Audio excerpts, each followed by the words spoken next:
स्वागत है आप सभी प्यारे स्टूडेंट का आपके अपने प्यारे से YouTube चैनल MS इंस्टीट्यूट में। आशा करता हूँ सभी प्यारे स्टूडेंट बहुत ही अच्छे से होंगे और आप सभी की स्टडी बहुत ही बेहतरीन तरीके से चल रही होगी। तो प्यारे बच्चों, आज का क्लास आप सभी प्यारे स्टूडेंट के लिए बहुत बहुत इम्पोर्टेंट है, क्योंकि आज के क्लास में मैं आप सभी को बताने वाला हूँ क्लास 12 होम साइंस यानी गृह विज्ञान का आप सभी के फाइनल बोर्ड एग्जाम के लिए 35 ऐसे ऑब्जेक्टिव क्वेश्चन जो आप सभी के फाइनल बोर्ड परीक्षा में काफी बार पूछा गया है। तो इसीलिए सभी प्यारे स्टूडेंट आज के क्लास को लास्ट तक देखिएगा और ये 35 इंपॉर्टेंट क्वेश्चन आज के ही क्लास में अभी याद करने की कोशिश जरूर कीजिएगा, ठीक है। और अगर आपको 100% लर्ने वाले PDF कोर्स परचेज करना है तो आपको इस नंबर में कॉल मैसेज करके परचेज कर लेना है, ठीक है। और चैनल से नए जुड़ रहे हैं तो चैनल को सब्सक्राइब करके बेल आइकन प्रेस जरूर कर लीजिएगा, ठीक है प्यारे बच्चों।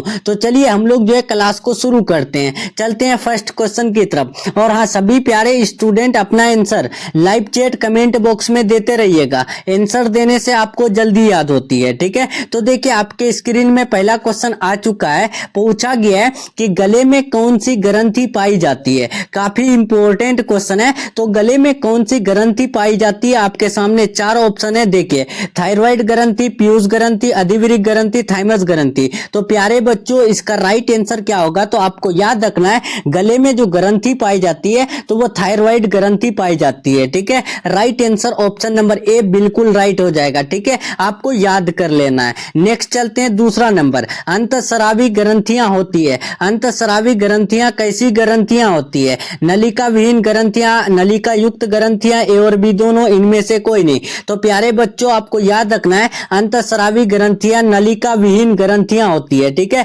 Right answer option number A हो जाएगा। नेक्स्ट चलते हैं तीसरा नंबर। महिलाओं में कितने अंडाशय होते हैं? महिलाओं में जो अंडाशय होते हैं तो वो कितने? 1, 2, 3 या फिर 4। तो इसका राइट आंसर क्या होगा? तो प्यारे बच्चों, आपको याद रखना है महिलाओं में 2 अंडाशय होते हैं, ठीक है। Right answer option number B हो जाएगा। नेक्स्ट क्वेश्चन की तरफ बढ़ते हैं, 4 नंबर। और इसका PDF लेने के लिए आप लोग टेलीग्राम चैनल जरूर ज्वाइन कीजिएगा, ठीक है। वीडियो पसंद आए तो लाइक करके शेयर कीजिएगा। 4 नंबर पूछा गया है कि निम्न में कौन मादा प्रजनन प्रणाली का भाग नहीं है? इनमें से कौन है जो मादा प्रजनन प्रणाली का भाग नहीं है? शुक्रवाहिका, गर्भाशय, डिंबवाहिनी, अंडाशय। तो प्यारे बच्चों, आपको याद रखना है शुक्रवाहिका जो होते हैं वो नर प्रजनन प्रणाली का भाग होते हैं, ठीक है। और शुक्रवाहिका में शुक्राणु का भंडार होता है, ये भी आप याद रखिएगा, ठीक है। और आपके सामने बी, सी और डी जो ऑप्शन है ये मादा प्रजनन प्रणाली का भाग है, जैसे कि गर्भाशय, डिंबवाहिनी, अंडाशय, ये तीनों जो है मादा प्रजनन प्रणाली का भाग है, ठीक है। नेक्स्ट 5 नंबर देखिए। पूछा गया है कि गर्भावस्था का प्रथम लक्षण क्या है? प्यारे बच्चों देखिए, यानी प्रेग्नेंट का जो पहला लक्षण होता है तो वो क्या होता है? मासिक धर्म का बंद होना, प्रातःकाल जी मचलना, बार बार मूत्र त्याग करना, स्तनों के आकार में परिवर्तन। तो प्यारे बच्चों, आपको याद रखना है गर्भावस्था का जो पहला लक्षण होता है वो मासिक धर्म का बंद हो जाना, ठीक है। राइट आंसर ए हो जाएगा। नेक्स्ट क्वेश्चन की तरफ बढ़ते हैं, 6 नंबर, 6 नंबर। एक गर्भवती स्त्री के लिए कौन सा सर्वश्रेष्ठ व्यायाम है? प्यारे बच्चों, एक प्रेग्नेंट औरत है, ठीक है, उसके लिए सबसे बेस्ट एक्सरसाइज क्या होगा? क्या वो दौड़ना होगा, कूदना होगा, नाचना होगा, टहलना होगा? तो आपको याद रखना है इसका राइट आंसर डी हो जाएगा, टहलना हो जाएगा, ठीक है। यानी एक प्रेग्नेंट औरत है, ठीक है, उसको अगर हम लोग टहलाते हैं तो उससे क्या होता है कि उनके लिए जो है ना बेहतर फील होता है, ठीक है, और अच्छा जो है होता है, ठीक है। नेक्स्ट क्वेश्चन की तरफ बढ़ते हैं, 7 नंबर। 7 नंबर क्वेश्चन देखिए, पूछा गया है कि प्रसव उपरांत देखभाल के अंतर्गत किसकी देखभाल की जाती है? प्यारे बच्चों, प्रसव के उपरांत, ठीक है, जो देखभाल की जाती है तो उसके अंतर्गत किसकी देखभाल की जाती है? माँ की, शिशु की, दोनों की, या फिर इनमें से किसी की नहीं? तो प्यारे बच्चों, आपको याद रखना है दोनों की, ठीक है। Right answer option number C हो जाएगा। नेक्स्ट क्वेश्चन चलते हैं 8 नंबर। 8 नंबर क्वेश्चन देखिए कि मासिक मासिक धर्म चक्र साधारणतः कितने दिनों का होता है? VBI क्वेश्चन है, आप याद रखिएगा। मासिक धर्म चक्र जो होता है वो कितने दिनों का, तो प्यारे बच्चों याद रखना है आपको 28 दिनों का होता है, ठीक है। और 14वें दिन क्या होता है प्यारे बच्चों, ये भी क्वेश्चन आपको पूछा गया है। तो 14वें दिन जो है अंडोत्सर्ग होता है, ठीक है। आपको याद रखना है, भूलना नहीं है, ठीक है। नेक्स्ट क्वेश्चन 9 नंबर देखते हैं। देखिए 9 नंबर क्वेश्चन पूछा गया है कि महिलाओं में गर्भावस्था के दौरान रक्त में किस तत्व की कमी हो जाती है। काफी इंपॉर्टेंट क्वेश्चन है। महिलाओं में जब गर्भावस्था होता है तो उस दौरान रक्त में किस तत्व की कमी होती है? Thiamine, calcium, myosin, calorie. तो राइट आंसर आपको याद रखना है, कैल्शियम तत्व की कमी होती है। नेक्स्ट क्वेश्चन चलते हैं 10 नंबर। 10 नंबर क्वेश्चन काफी इंपॉर्टेंट क्वेश्चन है। देखिए पूछा गया है आपको कि नर में शुक्राणु किस नलिका में स्थित होता है। नर में जो शुक्राणु होता है, स्पर्म जो होता है, वो किस नलिका में स्थित होता है? तो आपको बता चुके हैं कि शुक्रवाहिका नलिका में स्थित होता है, ठीक है। Right answer option number C हो जाएगा। नेक्स्ट क्वेश्चन चलते हैं 11 नंबर। जितने भी प्यारे स्टूडेंट देख रहे हैं, आप लोग लाइव चैट कमेंट बॉक्स में आंसर देते रहिए, ठीक है। 11 नंबर देखिए, निम्नलिखित में कौन मानव शरीर की सबसे बड़ी ग्रंथि है? प्यारे बच्चों इनमें से कौन है जो मानव शरीर की सबसे बड़ी ग्रंथि है? ऑप्शन ए यकृत, option B thyroid, option C विरसन, ऑप्शन डी अंडाशय। तो राइट आंसर आपको याद रखना है, जो यकृत होते हैं, लीवर जो होते हैं, वो मानव शरीर की सबसे बड़ी ग्रंथि होती है। नेक्स्ट 12 नंबर देखिए, हार्मोन असंतुलन का सामान्य लक्षण है। हार्मोन असंतुलन का सामान्य लक्षण क्या है? पेट की चर्बी में वृद्धि, घबराहट, चिड़चिड़ाहट, अनिद्रा, इनमें से सभी। तो प्यारे बच्चों आपको याद रखना है, इसका राइट आंसर इनमें से सभी हो जाएगा। नेक्स्ट क्वेश्चन चलते हैं 13 नंबर। गर्भ में शिशु का विकास कितने दिनों में होता है? काफी इंपॉर्टेंट क्वेश्चन है और इस क्वेश्चन में बहुत सारे बच्चे कंफ्यूज हो जाते हैं, ठीक है। तो आपको कंफ्यूज नहीं होना है, आपको यहाँ पर समझा देते हैं। यहाँ पर क्वेश्चन पूछा क्या गया है, देखिए पहले आप ये समझिए। देखिए पूछा गया है कि गर्भ में शिशु का विकास कितने दिनों में होता है, यहाँ पर दिन में पूछा है। तो प्यारे बच्चों आपको पता है कि माह में कितने माह होता है, तो 9 माह में होता है, ठीक है। और आपको पता है कि एक माह में 30 दिन होता है, तो 9 माह में कितने दिन होगा? 270 दिन होगा, ठीक है। तो आप यहाँ पर ऑप्शन देखेंगे तो 270 दिन कहीं पर भी नहीं दिख रहा होगा, ठीक है। तो प्यारे बच्चों आपको पता है, ये भी पता रखना है कि किसी का जो है गर्भ का यानी गर्भ में शिशु का विकास किसी का 10 दिन आगे भी हो सकता है, 10 दिन पीछे भी हो सकता है, ठीक है। तो आपको ये याद रखना है, तो इसीलिए आपको याद रखना है 270 में अगर आप लोग यहाँ पर अप्रोक्सीमेटली यानी लगभग में देखेंगे तो इसका राइट आंसर 280 दिख रहा होगा, ठीक है।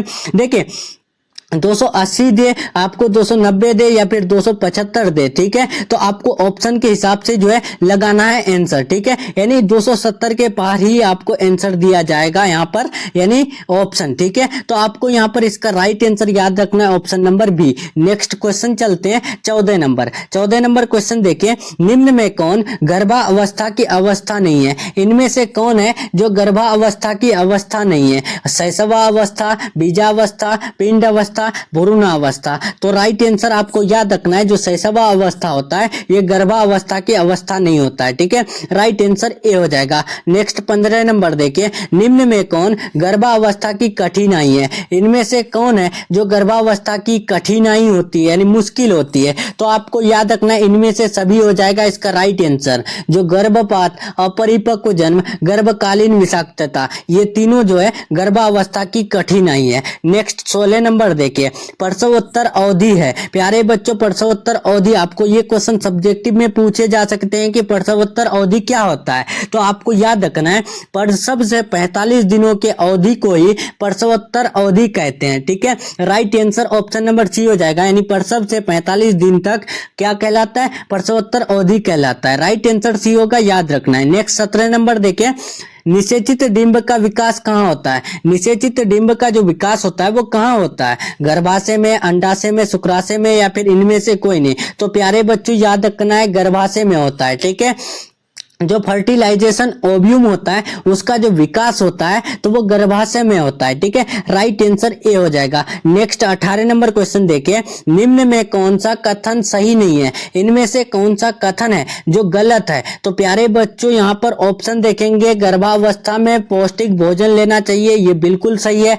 गर्भावस्था के दौरान अधिक पानी पीना चाहिए, जी बिल्कुल सही है। ऑप्शन सी देखेंगे, शराब और नशीले पदार्थ का सेवन करना चाहिए, बिल्कुल गलत है। प्यारे बच्चों देखिए, गर्भावस्था के दौरान क्या शराब और नशीले पदार्थ का जो है सेवन करना चाहिए, बिल्कुल गलत है। आप लोग लॉजिक लगा करके आंसर लगा सकते हैं, तो राइट आंसर सी हो जाएगा। ठीक है, नेक्स्ट 19 नंबर क्वेश्चन देखिए, माँ का पहला दूध क्या कहलाता है। माँ का जो पहला दूध होता है तो वो क्या कहलाता है, कोलेस्ट्रम, प्रोटीन, विटामिन, कैल्शियम। तो आपको याद रखना है वो कोलेस्ट्रम कहलाता है। ठीक है, और इसमें क्या उपस्थित रहता है, तो एंटीबॉडी ए उपस्थित रहता है। ठीक है, आप ये भी याद रखिएगा। नेक्स्ट 20 नंबर क्वेश्चन देखें, निम्न में कौन मास्टर ग्रंथि है। प्यारे बच्चों, इनमें से मास्टर ग्रंथि कौन कहलाता है, पिट्यूटरी ग्रंथि, एड्रिनल, थायराइड, पाराथायराइड। तो इसका राइट आंसर आपको याद रखना है, जो पिट्यूटरी ग्रंथि होता है वो मास्टर ग्रंथि होता है। नेक्स्ट चलते हैं 21 नंबर देखिए,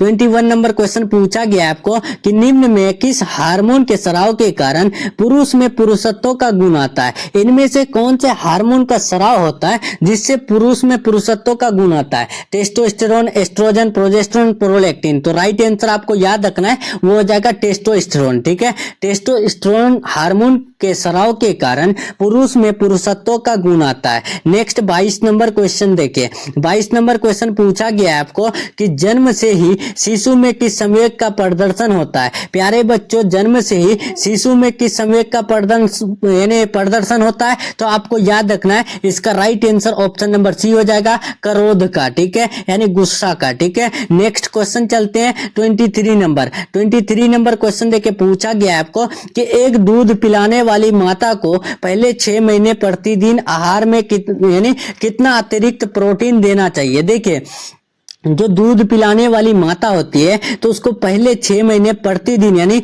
हर दिन जो है आहार में कितना प्रोटीन देना चाहिए। तो प्यारे बच्चों, आपको याद रखना है 15 ग्राम प्रोटीन देना चाहिए। ठीक है, नेक्स्ट नंबर क्वेश्चन देखिए 24 नंबर। 24 नंबर क्वेश्चन पूछा गया है आपको कि माँ के स्तन से निकलने वाला पहला दूध क्या कहलाता है। काफी इंपॉर्टेंट क्वेश्चन है। तो माँ के स्तन से निकलने वाला पहला दूध जो कहलाता है तो आपको याद रखना है वो कोलेस्ट्रम कहलाता है। ठीक है, नेक्स्ट क्वेश्चन देखते हैं 25 नंबर, ज्ञानात्मक विकास की कितनी अवस्थाएं हैं। तो प्यारे बच्चों, ज्ञानात्मक विकास की जो अवस्था है तो वो 2 अवस्था है। ठीक है, राइट आंसर बी हो जाएगा। नेक्स्ट 26 नंबर क्वेश्चन देखें, बच्चा को किस आयु में पहला दांत निकलता है। तो बच्चा जो है कौन से आयु में, कौन से उम्र में होते हैं, यानी जब पहला दांत निकलता है तो आपको याद रखना है जब वो 6 माह के होते हैं तब उनका जो है पहला दांत निकलता है। ठीक है, नेक्स्ट क्वेश्चन देखते हैं 27 नंबर, शिशु को BCG का टीका कब लगाया जाता है। सबसे पहले तो आपको ये जानना जरूरी है कि BCG का टीका क्यों लगाया जाता है,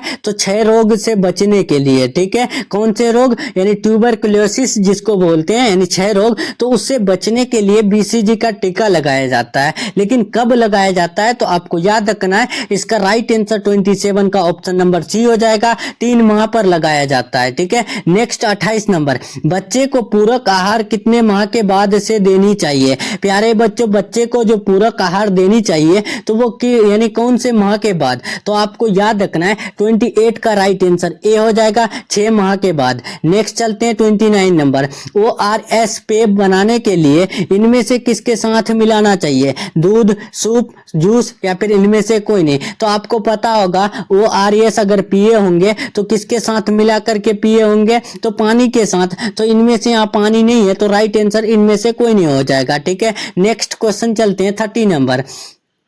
30 नंबर क्वेश्चन देके पूछा गया है कि 2 वर्ष से 6 वर्ष तक की आयु को कहते हैं। प्यारे बच्चों, 2 वर्ष से 6 वर्ष तक की आयु को हम लोग क्या कहते हैं, तो आपको याद रखना है उसे हम लोग बाल्य अवस्था कहते हैं। ठीक है, राइट आंसर बी हो जाएगा। नेक्स्ट 31 नंबर, जन्म के समय भारतीय बच्चे की औसत लंबाई होती है। प्यारे बच्चों देखिए, जन्म के समय भारतीय बच्चे की जो औसत लंबाई होती है, हाइट जो होती है वो कितना होती है, तो आपको याद रखना है 50 सेंटीमीटर होता है। अगर आपको वहीं पर औसत भार पूछे तो औसत भार कितना होता है, तो औसत भार 2.5 kg से 3.5 kg के बीच होती है। ठीक है, तो आपको याद रखना है ये भी। नेक्स्ट 32 नंबर क्वेश्चन देखिए। 32 नंबर क्वेश्चन पूछा गया आपको कि 30 सितंबर 1993 के अनुसार आंगनबाड़ी योजना के यानी अंतर्गत कितने करोड़ बच्चे और माताएं पूरक यानी पोषण प्रदान करते थे। तो प्यारे बच्चों, आपको पता है कि आंगनबाड़ी में क्या मिलता है, दाल और चावल। ठीक है, तो उसमें जो है यानी 30 सितंबर 1993 के अनुसार कितने बच्चे और माताएं जो है पूरक पोषण प्राप्त कर रहे थे, तो आपको याद रखना है 1.95 करोड़ जो है बच्चे और माताएं। ठीक है, नेक्स्ट 33 नंबर क्वेश्चन देखिए।